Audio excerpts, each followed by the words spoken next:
ঠাকুর, মা, স্বামীজির শ্রীচরণে ভক্তিপূর্ণ প্রণাম জানিয়ে আজকের নিবেদন মাতৃত্বের অমৃত কথা। স্বামী বলভদ্রানন্দ। তেলোভেলোর মাঠে সারদা দেবীর ডাকাত বাবা মাকে দেখে একবার মাত্র কর্কশ্বরে বলে উঠেছিল, কে রে? তারপর আরও কাছে এসে মায়ের মুখের দিকে চেয়েই চুপ করে গেছিল। দিক দিগন্তব্যাপী মাঠে সন্ধ্যার ঘনায়মান অন্ধকারে মা তখন সম্পূর্ণ একা। সেই মাঠে এই ডাকাত বা এইরকম আরও ডাকাতদের ভয়েই মাকে একা ফেলে এগিয়ে চলে গেছিলেন মায়ের সঙ্গী সঙ্গিনীরা। জয়রামবাটি থেকে তারকেশ্বর যাওয়ার পথে এই তেলোভেলোর মাঠ পড়ে। একদিনে এতটা পথ এর আগে মা আর কখনো চলেননি, তাই সঙ্গীদের সঙ্গে তাল মিলিয়ে যথোচিত দ্রুত পদক্ষেপে তিনি হাঁটতে পারছিলেন না। কয়েকবার তারা এগিয়ে গিয়েও মায়ের জন্য অপেক্ষা করেছিলেন এবং মাকে বলেছিলেন তাড়াতাড়ি হেঁটে তাদের সঙ্গে চলতে, কিন্তু মা বারবার চেষ্টা করেও সেটা পারছিলেন না। অপর কাউকে নিজের জন্য সামান্যতম অসুবিধা বা উদ্বেগে ফেলা সবসময় শ্রী শ্রী মায়ের স্বভাব বিরুদ্ধ। তাই সঙ্গীদের আশঙ্কার কথা বুঝে ও নিজের বিপদের দিকটা সম্পূর্ণ উপেক্ষা করেই মা তাদের বলেছিলেন তার জন্য কোনো রকম দুশ্চিন্তা না করে তারা যেন দ্রুত হেঁটে তারকেশ্বরে চলে যান। তিনি পরে গিয়ে যথাসময়ে তাদের সঙ্গে মিলিত হবেন। শ্রীমা গ্রন্থের প্রণেতা আশুতোষ মিত্রকে মা বলেছিলেন, লোকটি ডাকাতের মতো রুক্ষ গলায় জিজ্ঞেস করলে, তুই কে? আর আমার পানে হাঁ করিয়ে তাকিয়ে রইল। গম্ভীরানন্দজি তার মাতৃজীবনীতে উল্লেখ করেছেন, মায়ের শ্রীমুখ দেখেই অকস্মাৎ সেই নরঘাতকের মনে যেন কি এক পরিবর্তন এলো এবং ভয় দেখানোই যার বৃত্তির অঙ্গ, সে মায়ের দিকে তাকিয়ে নরম সুরে বলল, ভয় নেই, আমার সঙ্গে মেয়ে লোক আছে। সে পেছিয়ে পড়েছে। ডাকাতের স্ত্রী একটু পরেই কাছে এসে উপস্থিত হলো। শ্রীমা সরলভাবে তাদের মা ও বাবা বলে সম্বোধন করে নিজের বিপদের কথা বললেন। মাকে কাছ থেকে দেখে ও তার কথা শুনে তারাও যেন সত্যি সত্যি তার বাবা মা হয়ে গেলেন। তারা ক্লান্ত শ্রীমাকে একটি দোকানে নিয়ে গিয়ে প্রথমে সেখানে তার খাওয়ার ব্যবস্থা করলেন। তারপর বিশ্রামের ব্যবস্থা করে ডাকাত মা সারা রাত তার পরিচর্যা করলেন।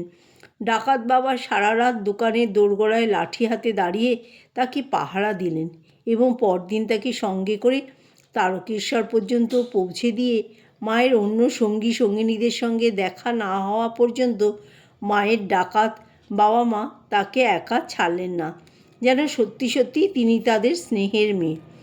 যতদিন শ্রীমা স্থূল শরীরে ছিলেন তার দিব্য মুখে স্বতন্ত্র মহিমা কারো পক্ষে বোঝার উপায় ছিল না, যদি না তিনি কৃপা করে নিজেই তা প্রকাশ করতেন অথবা যে ওই শ্রীমুখ দেখেছে সে স্বয়ং তার আধ্যাত্মিক সাধনায় যথোচিত অগ্রসর না হতো। তার ডাকাত বাবা মাকে মা স্বয়ং কৃপা করেছিলেন, কারণ তারা পরে মাকে বলেছিলেন, তুমি তো সাধারণ মানুষ নও, আমরা তোমাকে কালী রূপে দেখেছি। মা বলেছিলেন, সে কি গো, তোমরা এটা কি দেখলে? তাতে তারা নিরন্ত না হয়ে দৃঢ় বিশ্বাস সহকারে আবারও বলেছিলেন, মা, আমরা সত্যি দেখেছি, আমরা পাপী বলে তুমি রূপ গোপন করেছ। 1912 সালে নভেম্বর মাস থেকে শ্রীশ্রীমা প্রায় 2.5 মাসের জন্য কাশীধামে ছিলেন। সঙ্গে ছিলেন গোলাপ মা প্রমুখ স্ত্রীভক্ত এবং কথামৃতকার শ্রীম ও কয়েকজন পুরুষ ভক্ত। কাশীর লক্ষ্মীনিবাস তখন সদ্য তৈরি হয়েছে। মা ও অন্যান্য স্ত্রীভক্ত থাকতেন লক্ষ্মীনিবাসের দোতলায়।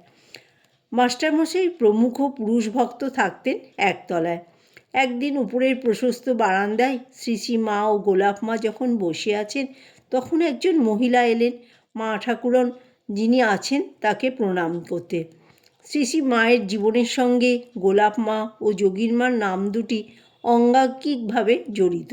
এরা দুজনেই শ্রীরামকৃষ্ণের শ্রীভক্ত এবং সিদ্ধ সাধিকা। মা তাদের সম্বন্ধে বলেছেন, এরা আমার জয়া বিজয়া। কথাটি বিশেষ তাৎপর্যপূর্ণ, কারণ জয়া বিজয়া মা জগদ্ধাত্রীর সঙ্গিনী। জয়রামবাটিতে মায়ের মা শ্যামাসুন্দরী দেবীর সময় থেকে শতাধিক বর্ষ ধরে যে জগদ্ধাত্রী পুজো হয়ে আসছে, সেই জগদ্ধাত্রী প্রতিমার দুদিকে জয়া বিজয়াও প্রতিমারূপে অধিষ্ঠিতা থাকেন। গোলাপ মা ও যোগীর মাকে জয়া বিজয়া রূপে নির্দেশ করে মা বস্তুত নিজের জগদ্ধাত্রী স্বরূপের প্রতি ইঙ্গিত করেছেন এবং কোনো কোনো ভাগ্যবানকে যে মা জগদ্ধাত্রী রূপে দর্শন দিয়েছেন মায়ের জীবনীতে সে কথা আছে। কিন্তু সে আলাদা প্রসঙ্গ। আমরা আবার আমাদের পূর্ব প্রসঙ্গে ফিরে আসি। সময়টা সম্ভবত বিকালবেলা ছিল। লক্ষ্মীনিবাসের দোতলার বারান্দায় শ্রী শ্রী মা এবং গোলাপ মা উভয়েই বসেছিলেন। মাঝে একটু দূরত্ব রেখে আপন মনে তারা বসেছিলেন। সেই সময় ওই মহিলা এলেন মাকে প্রণাম করতে। মাকে তিনি আগে কখনো দেখেননি। চেহারায় শ্রী শ্রী মায়ের তুলনায় গোলাপ মা স্থূল, বয়সে মায়ের তুলনায় ছোট এবং পোশাকে সাদাসিধে হলেও মায়ের তুলনায় কিঞ্চিত অধিক সজ্জিতা। তাই মহিলাটি তাকেই শ্রীশ্রীমা মনে করে প্রণাম করলেন এবং কথা বলতে উদ্যত হলেন।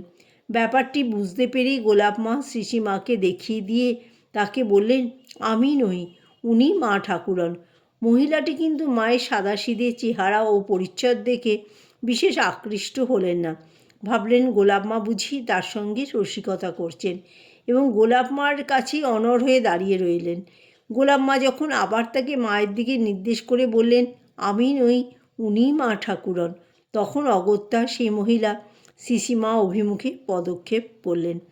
এখন শ্রীরামকৃষ্ণ ঘরানায় রঙ্গরস ব্যাপারটি আধ্যাত্মিকতার সঙ্গে ঘনিষ্ঠ সম্বন্ধে জড়িয়ে আছে। এর উৎস সেই তিনি, যিনি রামকৃষ্ণ সংঘ ও রামকৃষ্ণ ভাবান্দোলনের মূলে, অর্থাৎ শ্রীরামকৃষ্ণ স্বয়ং। রামকৃষ্ণ কথামৃতে আমরা যেমন একটু পরপরই দেখি বন্ধনীর মধ্যে লিখিত শ্রীরামকৃষ্ণ সমাধিস্থ, শ্রীরামকৃষ্ণ ভাবাবিষ্ট ইত্যাকার কথা, তেমনই দেখি একটু পরপর লেখা সকলের হাস্য, অর্থাৎ কথামৃতের ওইসব অংশে শ্রীরামকৃষ্ণ রঙ্গ ও কৌতুক করে নিজে হেসে সবাইকে হাসিতে উচ্ছ্বসিত করছেন। সেই ঐতিহ্যই প্রবাহিত স্বামী বিবেকানন্দ, স্বামী ব্রহ্মানন্দ প্রমুখ সন্ন্যাসী পার্শ্বদের মধ্যে, এবং শ্রীমাও তার ব্যতিক্রম ছিলেন না। অন্তঃপুরের নারীকুলকে তিনি যেমন তার স্বাভাবিক স্বভাব মাধুর্যে সর্বদা স্নিগ্ধ রাখতেন, তেমনই রঙ্গরসেও অনেক সময় তাদের আপ্লুত করে দিতেন। নিবেদিতার রচনা ও চিঠিপত্রে তার ইঙ্গিত আছে এবং এ সম্পর্কিত বিস্তৃত বিবরণ রয়েছে শতরূপে সারদা গ্রন্থে নলিনীরঞ্জন চট্টোপাধ্যায় কৃত আনন্দরূপিণী প্রবন্ধ। জয় ঠাকুর, জয় মা, জয় স্বামীজি।